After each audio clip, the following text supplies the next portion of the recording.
Yes, magandang gabi po mga kasamaritan. Nandito na po si Bro Tabor.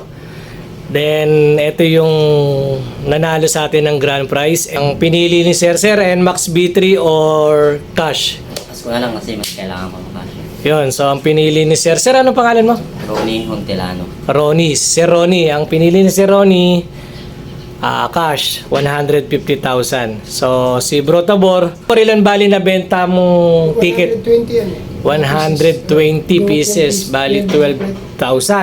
12,000. Tama.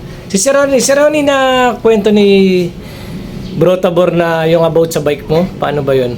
Ano ba nangyari Oh, doon? sir, nawala. Yung kasama namin sa trabaho, tinasal yung time na yun. Tapos napadaan ako doon sa kanila. Nakita ko to, andun yung motor niya, nakapark sa gilid ng inupahan ng ng inasal. So nakalampas na nga ako eh, kasi nasinuna ko sana yung anak ko eh. Nakita ko sila, nandun yung motor niya. Binalikan ko, sabi ko kakain muna ako dito kasi may kainan dito eh. Yung ako sa gilid ng bahay din ng apartment nila. Ah. Hindi, pagpasok ko, tapos sabi ko kain mga 15 minutes, lumabas na ako, sabi ko baka yung bike ko nawala na. Paglabas ko, wala nga talaga yung bike ko, nawala nga talaga. Sir, yung bike mo, pinapanggamit mo sa trabaho. Sa trabaho. Kita mo, wala talaga imposible sa Panginoon. Nawalan ng bike, pinalitan ng Panginoon ng cash, 150,000. Na, sir, Yung no? talaga purpose no, kaya ngayon, ito gusto ko ikakas.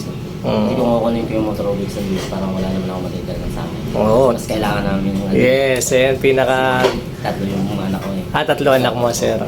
Tapos dyan, sir, nangungupahan kayo? Or So, panambalak namin ngayon sir, gusto ng asawa ko, natuwa nga siya na nanalo kami. Na tumama, hindi ako makapaniwala eh. Kahit ako din ako eh, hindi ako makapaniwala eh, na ako eh. Buhat na lang ako eh, sinasalubong ko ng mga tao, nakatrabaho namin na. Ikaw nga tumama, ikaw nga na nabunot. Ganun. Sabi ko, hindi, confirm ko muna sa hindi, ikaw nga, ito, pinagbabasa na namin yung mga chat-chat na. Ay, ibig sabihin ng time na yun, sir, nasa trabaho ka? Papasok po ako sir. Papasok ka pa. Nakaharangan pa ako dyan sa daanan. Yung mga katrabaho, nakaharangan pa ako dyan. Ako isa gusto sana ng asawa ko, uwi muna kami ng probinsya namin kasi sir, sa 11 years na ako dito, hindi pa ako nakauwi. Namatay yung tatay ko noong 2020, hindi pa na ako nakauwi. Sa hirap. Sa hirap ng buhay. Kasi sa 5 kami, magkaroon ticket na gastos namin na sulod 20 eh. Di, sir, ibig sabihin 11 years ka rito, hindi ka man lang nakauwi sa Hindi pa ako probinsya. napagbakasyon ng probinsya namin. Simula natungtong ako dito ng Bulacan. Tapos namatay yung tatay mo, hindi ka man lang Father ko namatay noong 2020. Hindi pa rin ako nakauwi. Kaya ngayon, nung gusto ng asawa ko, pagkakataon mo na kasi andyan na eh. Sana makauwi ka na sa inyo. Sabi ko, yun na nga, plano namin. Talaga.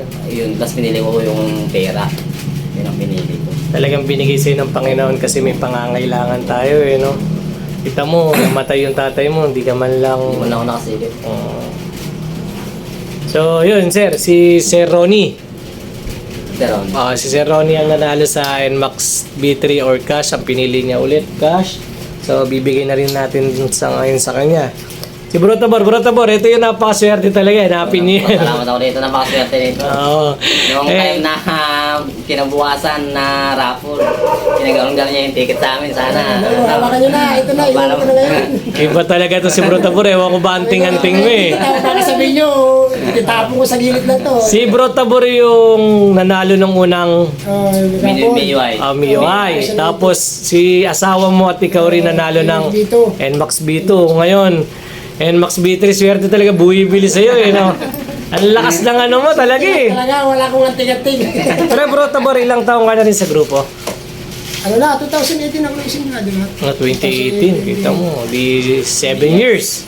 Kasi 2017 tayo di ba? Oo, talagang pinagpapala talaga no? Kahit pa paano Tignan mo naman. Sir, imagine mo, nawalan ng bike, hindi nakauwi sa probinsya niya, namatay yung tatay, hindi man lang sinilip. Pero ngayon, ito, yung bike niya, papalitan ng Panginoon ng motor, tapos papauwi niya siya sa probinsya. So, yun, talagang God is good all the time. So, sir, ito, pabilang na lang ako. Ito po ay 50,000. Ito po. Tapos, 100,000 yung tigi 1,000. Bali sir, paki-check na lang po kung 150,000 pabilang na lang po. Mga to.